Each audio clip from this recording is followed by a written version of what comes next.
Chapter 6 Tenali Rama and the Three Thieves. After a busy day in the court of Krishnadevaraya, Tenali Ram was going back home. It was moonlit night and Tenali Ram was in a hurry to reach home because he knew that his wife and children would be waiting for him. On the way, Tenali Ram passed by his fields which were very near to his house. The night was properly lit by the moon and he could see everything clearly. When he saw his friends, he said to himself, "The court keeps me so busy that I cannot attend to my personal works. Tomorrow I will water my fields, for it's been over a week that the crops have been watered." Suddenly he caught sight of three human figures lurking in the bushes. "Thieves! What are they doing in my fields?" he muttered. "I must teach these rascals a lesson so that they never ever try to come near my fields in future. I should warn my wife to be careful." He watched their movements for some time without letting the thieves realize that they were being watched. Then he moved ahead towards his home. "Oh, how was your day at that court?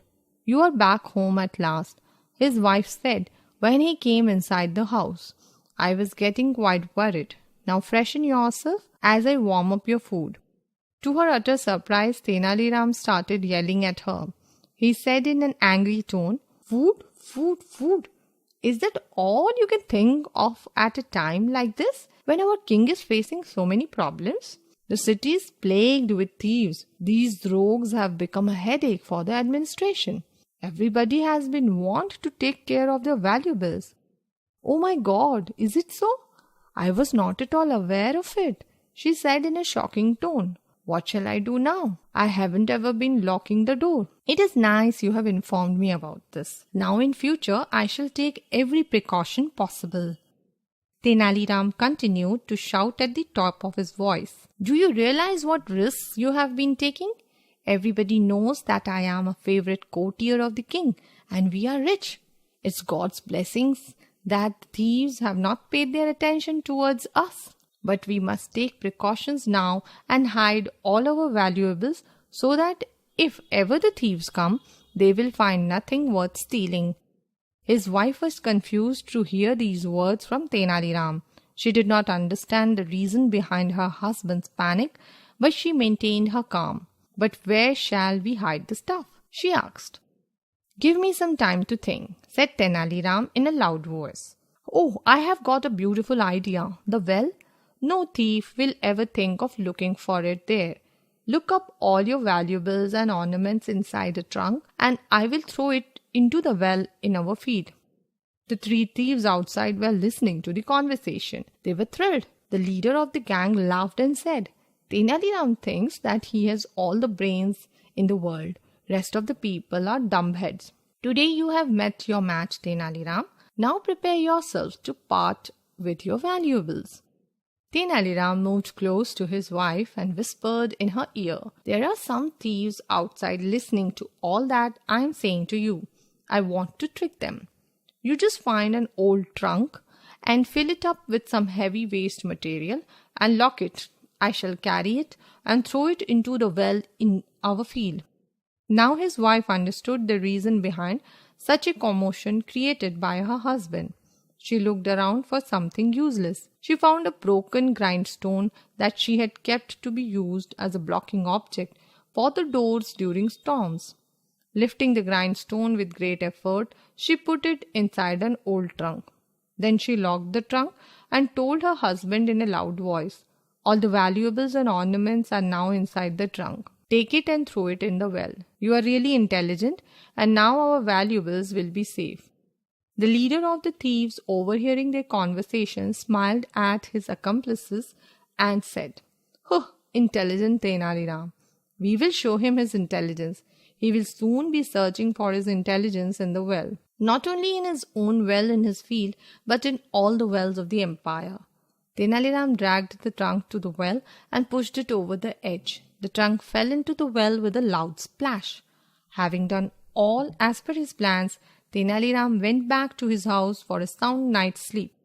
The three thieves were watching all this from the safety of the bushes. "Did you hear the sound of the splash? Doesn't it reflect the heaviness of the trunk? said the leader of the gang to his friends in a happy tone. Of course we did, replied the others. We are going to be rich very soon. We will just wait for some time till everybody in the house is asleep. Then we will take out the trunk and make Tenali Ram understand that his intelligence is of no good use. Soon the lights in the house were powered out. Loud snores convinced the thieves that the right time had come. It's now quite safe for us, they said. Let's go and take out the trunk. They went to the well and looked inside.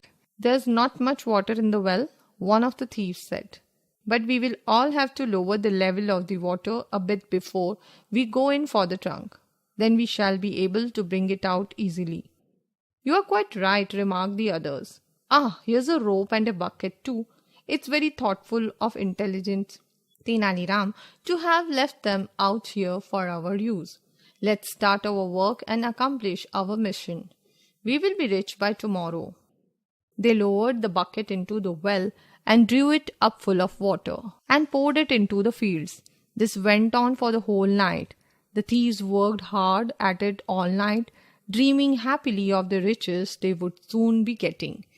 Every now and then they peeped inside the well to check the level of the water. Towards morning their whole bodies were aching and the level of the water remained the same. But the thought of the riches encouraged them to continue their efforts. Just a little more, the treasure is very near to us. Now we are very near to becoming rich, gasped the leader to encourage the other members of his gang. As the first hint of the sun was creasing the horizon, Tenali Ram woke up and looked through the window to check what was going on. What a pity, he said. When he saw the thieves still working hard, I think they need to be given some rest now. My fields have been properly watered. He opened the door of his house and walked out. Thank you, dear friends, he said to the thieves. You have done me a great favor by watering my fields. You can go and rest now. The thieves were startled and frightened to see Tenali Ram speaking to them. They dropped the rope and bucket and ran for their dear life. Tenali Ram laughed when he saw them running with all their might. Thank you for your honorary services. After having bathed and eaten his breakfast, Tenali Ram went to the king's court and narrated the entire episode to him. The king was amused to hear all this. He was very happy to know that the thieves in his kingdom would now be careful and think of the consequences of their wrong deeds. He made an announcement in which the entire episode was told to the general populace of the kingdom. People who came to know of this laughed and laughed till they had their stomach aching. The thieves were arrested and they were punished by the king.